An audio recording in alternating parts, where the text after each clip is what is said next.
Alors, mesdames et messieurs, toujours dans le cadre des élections parlementaires, nous avons le plaisir d'avoir en ligne Dr Sarah Khater, qui est professeur à la faculté de mass média à l'université du Caire. Alors, Dr Sarah Khater, ازي حضرتك؟ Dr Sarah Khater, bienvenue. Alors, Docteur Khater, on aimerait bien vous demander, aujourd'hui c'est le premier jour des élections des Égyptiens vivant à l'étranger. Comment vous avez vu le déroulement du scrutin jusqu'à présent?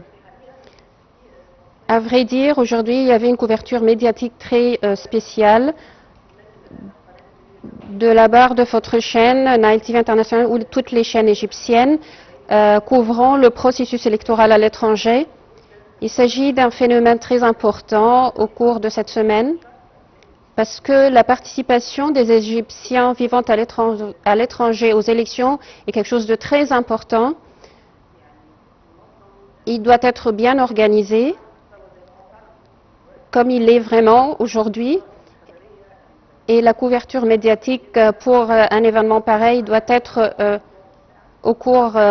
pendant toute la journée, doit être de l'heure à l'autre. Docteur Sarah, nous vient de voir le rôle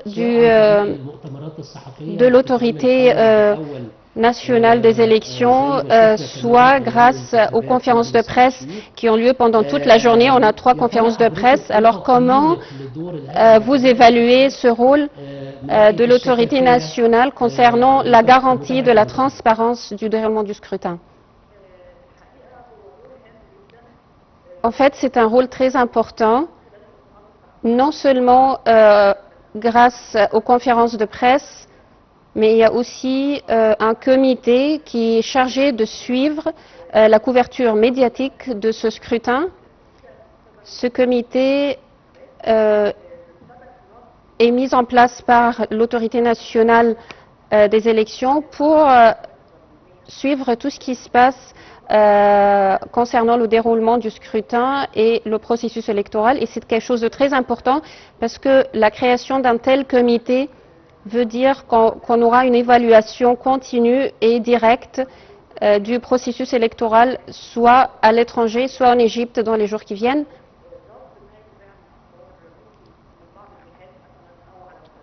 Et le fait de répondre à tout mensonge ou à toute nouvelle qui ne sont pas réelles, alors c'est très important.